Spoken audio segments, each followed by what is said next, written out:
nos tiene que desafiar para no quedarnos en ese ambiente de lo posible. Nos convocan a no pensar en utopías, quedarnos en el ámbito de lo posible. Eduardo Galeano, gran escritor uruguayo, nos decía: recuperemos la utopía, porque la utopía es lo que nos permite caminar.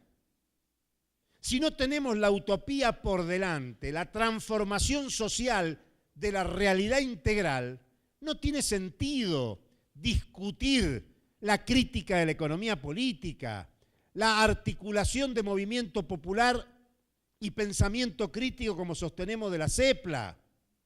¿Qué sentido tiene? Hay que ir más allá de lo posible. Hay que animarse a pensar que lo que el mundo, no Brasil, no América Latina, el mundo necesita una economía política de la transición. Hay que pensar en un horizonte de emancipación. Pero eso no es el día de mañana cuando conquistemos el Estado. Eso no ocurre así.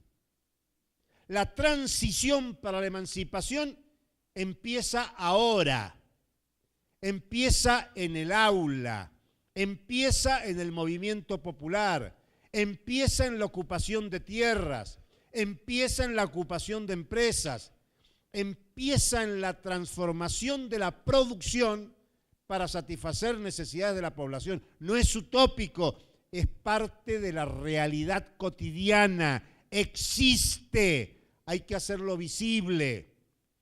No hay que quedarse atrapado en la agenda de lo posible, que es lo que pretenden los medios de comunicación, que es lo que pretenden las clases dominantes. Hay que romper esa frontera de lo posible, animarse a ir más allá y construir la sociedad emancipada desde la cotidianeidad, desde hoy.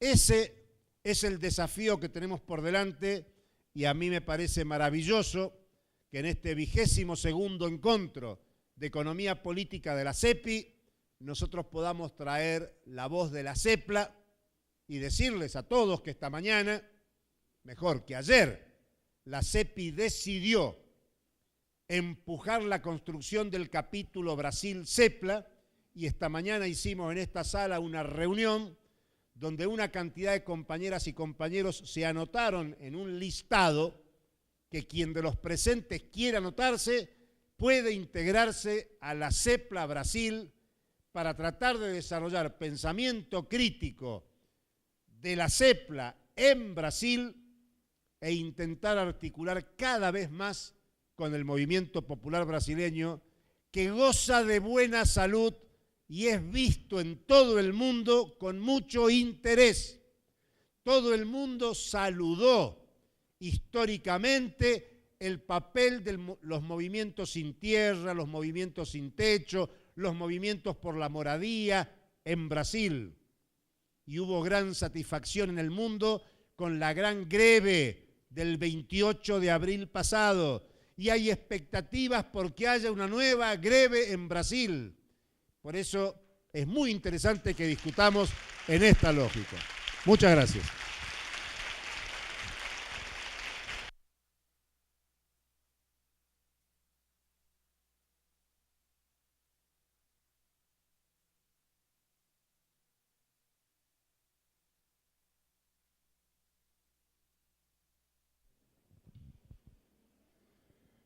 Poderíamos encerrar agora,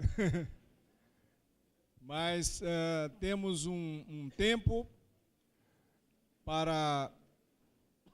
Não se trata, penso eu, de fazer perguntas propriamente, se trata de abrir a palavra para vocês. Nós vamos fazer inscrições para isso em bloco de 4. Pedimos que não exacerbem o tempo para que mais pessoas possam se expressar. A sistemática será que a pessoa venha aqui à frente, porque está sendo transmitido pela internet. A sessão está sendo transmitida pela internet e se vocês não vêm aqui, não podem ser, digamos, reconhecidos. Sim. E, bom, antes disso, muitas pessoas estão saindo, quero reafirmar a informação de que o painel 3, Movimentos Sociais e Enfrentamento das Políticas de Ajuste, será realizado não aqui, mas no auditório Zeferino Vaz, nas dependências do Instituto de Economia.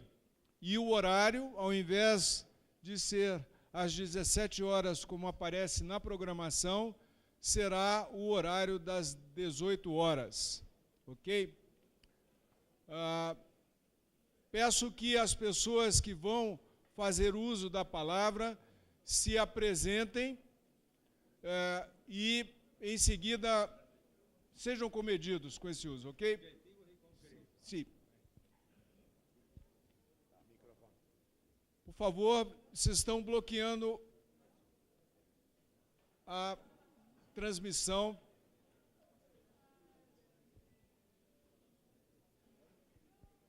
Você que usa.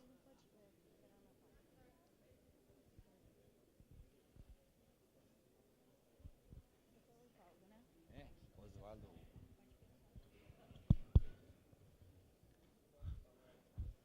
Bom dia, já estamos quase meio-dia, não é?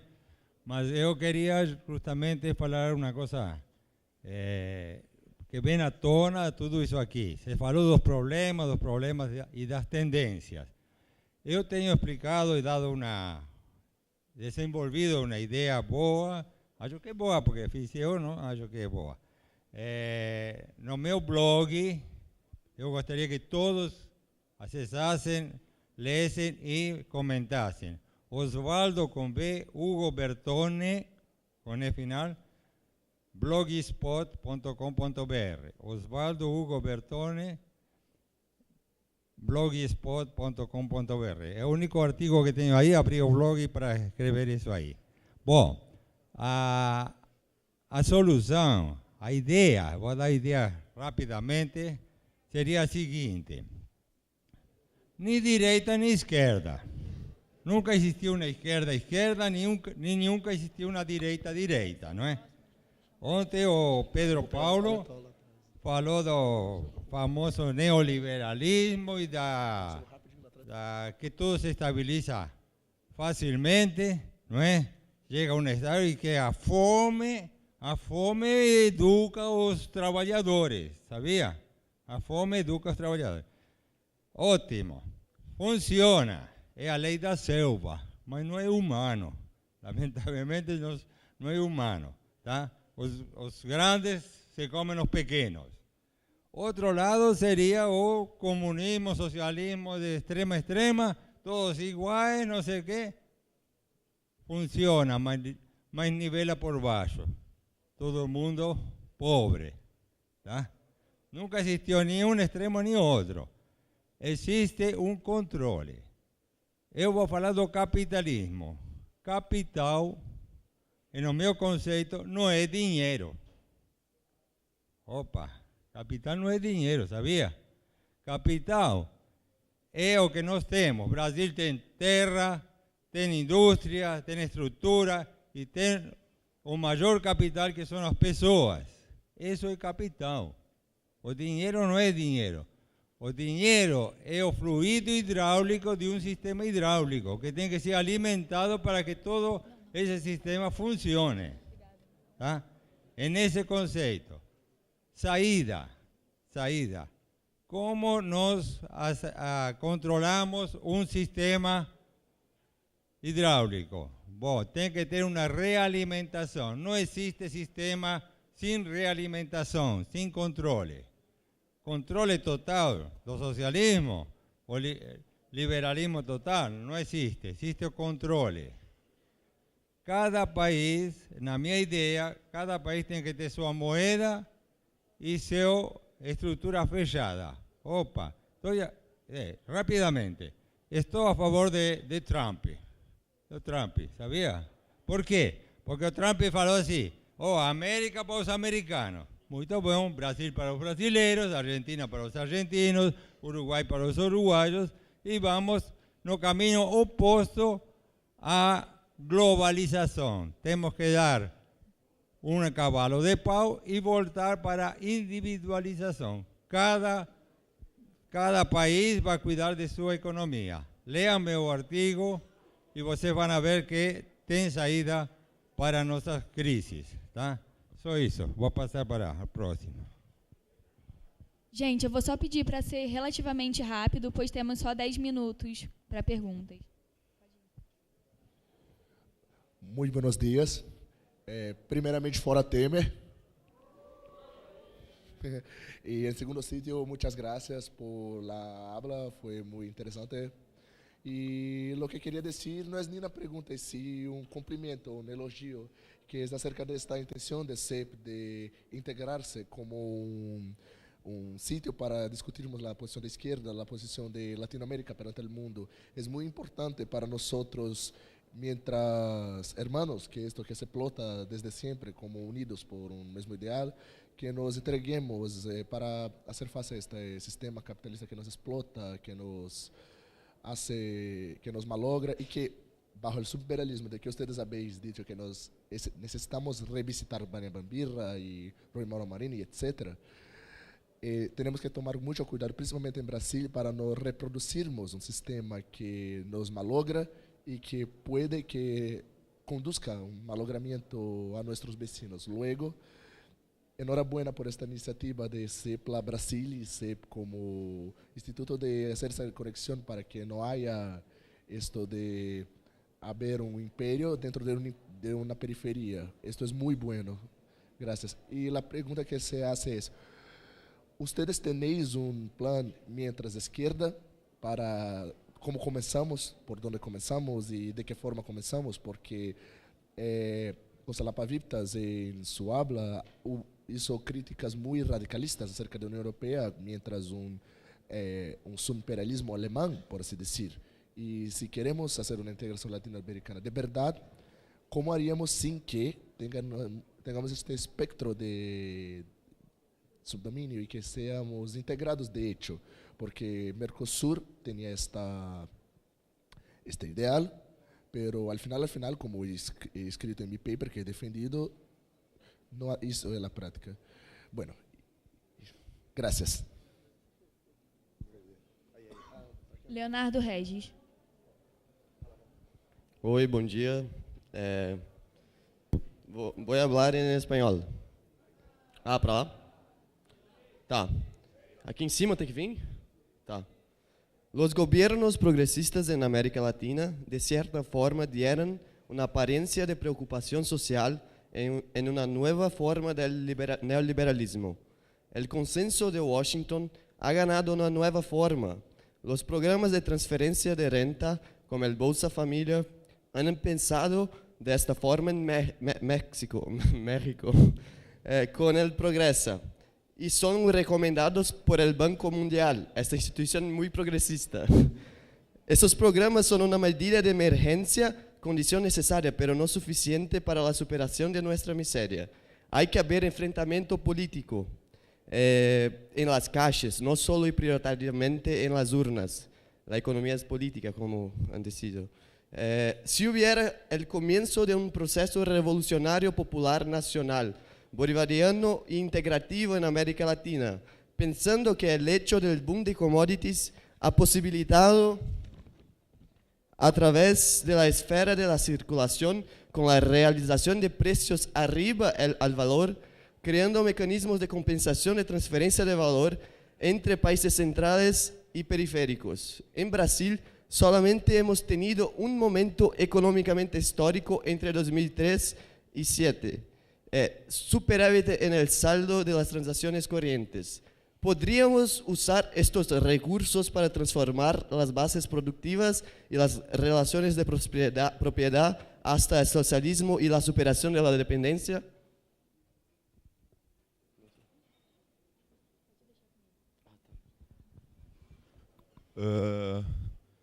Parabéns, que antes de mais nada eu gostaria de parabenizar a mesa, uma mesa realmente instigante, e realmente importante nesse momento que nós estamos vivendo.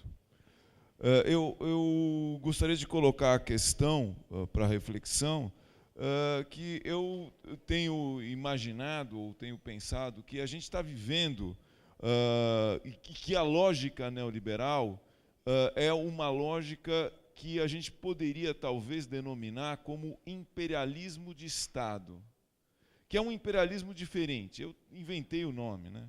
É um imperialismo diferente porque ele se dá, como diz a Ellen Woods, de uma certa forma, por dentro do Estado. Né? A gente não tem historicamente esse tipo de imperialismo. Normalmente ele vem de fora, e a gente tem um imperialismo que coopta as burguesias nacionais, que realizam via movimentos, vamos dizer assim, radicais internos, e que entram dentro, como fez a Líbia, como foi a Primavera Árabe, como tem sido, que se infiltram nas estruturas do Estado e precisam controlar os países via o controle do Estado.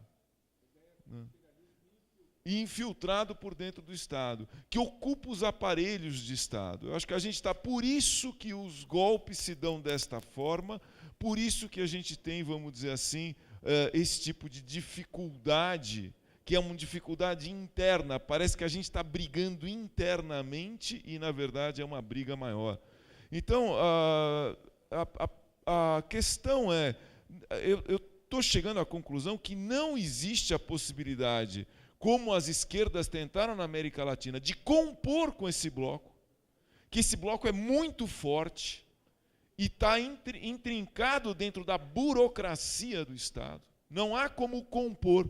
O que a gente tentou fazer, o que as esquerdas ou as chamadas esquerdas tentaram fazer nos últimos anos na América Latina foi compor, fazer um Estado, uma administração relativamente democrática, contemplando interesses que são irreconciliáveis, que se mostraram historicamente irreconciliáveis, e que também, se a esquerda toma o Estado, como não tem condições de compor, eu também não sei se tem condições de ser como a democracia burguesa imagina, democrático nesses termos.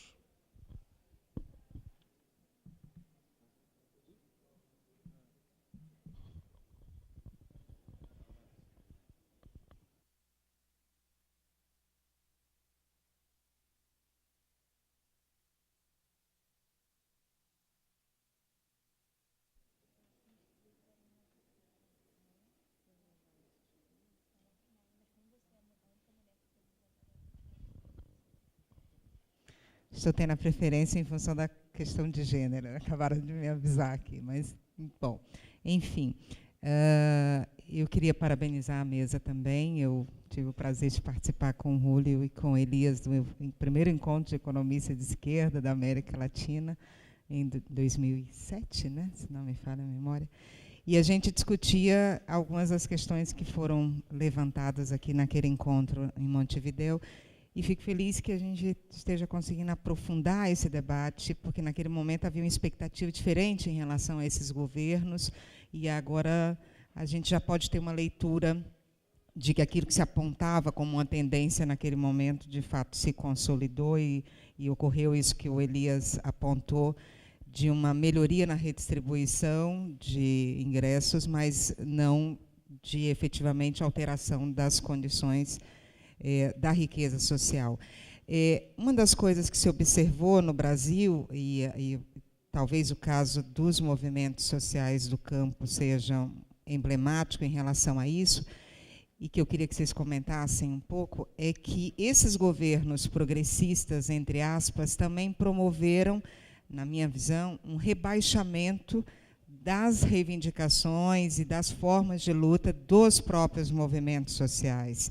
Se a gente pensar no caso da questão agrária, por exemplo, esses governos eles foram paulatinamente retrocedendo o atendimento à distribuição de terra propriamente dita e impondo uma agenda cada vez mais de satisfação de crédito para qualificar a produção, para inserção nas cadeias do agronegócio, e ao invés de um processo de distribuição de terra. O ano passado e o ano atrasado, por exemplo, não houve 1 hectare de terra redistribuída. Então, é um rebaixamento das próprias condições de reivindicação desses movimentos com a imposição dessa agenda. Então, pergunto isso porque os dois destacaram, particularmente o Júlio, esse papel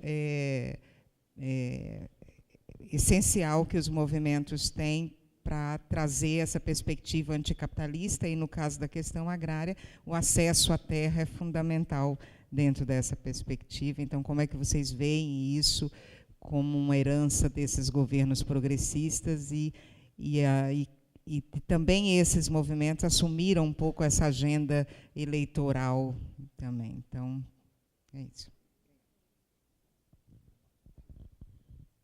Bom, encerramos assim o ciclo de intervenções. Passo a palavra a Antônio Elias e depois a Julio Gambina para encerrarmos. Bueno, disculpas porque mucho de lo que dijeron no lo entendí, pero quiero señalar un tema que me parece muy importante y no dije, y es, los gobiernos progresistas provocaron divisiones en los movimientos sindicales de casi todos nuestros países y los movimientos sociales. Se creó la lógica de el que era cooptado, o sea, el que era beneficiado por el oficialismo y los que se oponían, y ahí hay un parteaguas que llevó en muchos países a división de centrales sindicales y la existencia de múltiples centrales sindicales. Y uno de los temas de fondo de estos procesos es ese debilitamiento de la capacidad de resistencia. Y hay otro punto que también es muy importante, que es uno de los riesgos de los que habló Julio, claves. Pensemos en Argentina. En Argentina hubo un general Perón, allá por los 40, que hizo una redistribución de beneficios a la sociedad, a la población, reconoció a los más pobres, fortaleció, de hecho, al movimiento sindical, y a partir de ahí, una parte sustancial del movimiento sindical y del movimiento popular argentino vive pensando en cuando los peronistas vuelvan. Y los diferentes gobiernos peronistas sustituyen conceptualmente a lo que es una posición de izquierda, predominan masivamente, que es uno de los riesgos que vamos a tener ahora. ¿Cuál es el riesgo? Para muchos dirigentes y para mucha gente es obvio y es cierto que con los gobiernos progresistas tenemos beneficios económicos, tenemos mejores condiciones laborales, las tuvimos, se atendió a las necesidades sociales. Cuando vienen los gobiernos de derecha es notorio que es todo muchísimo peor. Entonces el riesgo que tenemos es que una parte muy grande de América Latina sea como lo es la Argentina, y lo sigue siendo ahora, donde el pensamiento de izquierda con perspectiva de largo plazo de socialismo se sustituye por un pensamiento socialdemócrata de alguna manera, con un pensamiento de mirar el beneficio en lo inmediato, en la cercanía, y entonces lo que hace es generar lo que a Julio le preocupa, la lógica de que sustituimos a la derecha por otro gobierno que va a mejorar los ingresos, o va a generar mejores condiciones, o va a reprimir mucho menos, o va a dar más libertades, todas cosas que son ciertas.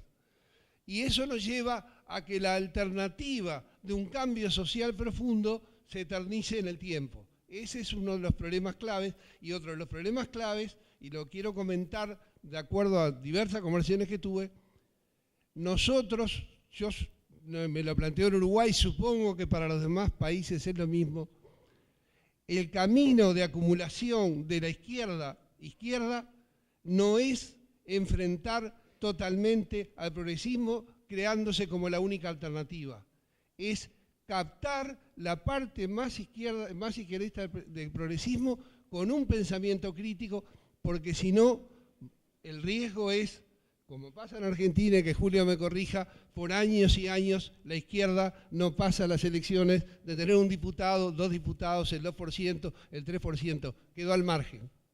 Ese es un riesgo. Entonces alguien preguntó, ¿cómo avanzamos? Y el cómo avanzamos, si yo no entendí mal, el cómo avanzamos es, primero, con los pies en la tierra. El tema de enseñar y aprender con los movimientos sociales en general tienen los pies en la tierra. Viven porque la base militante está pisando el suelo. Entonces, esa interacción nos lleva a ubicarnos qué cosa es posible levantar como bandera en un momento dado. Se comienza construyendo con banderas que la gente considere viables y avanzando en el logro de esas banderas es como avanzamos en la construcción de proyectos. El proyecto de acumulación de fuerza tiene que ser, a mi modesto entender, mucha formación ideológica, mucha capacidad política, mucha capacidad de trabajar con los movimientos sociales y en las bases y mucha inteligencia para no terminar aislados, para poder funcionar en el espectro ese, tratando de ir acumulando cada vez más lo que va quedando a la izquierda de los gobiernos progresistas.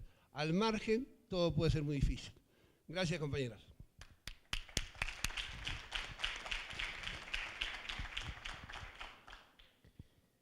Bueno, intentando una respuesta integradora a los interrogantes, tomando esto de lo que el compañero planteaba, el proceso revolucionario, o lo que el compañero planteaba por dónde empezar, cómo avanzar, o los interrogantes de la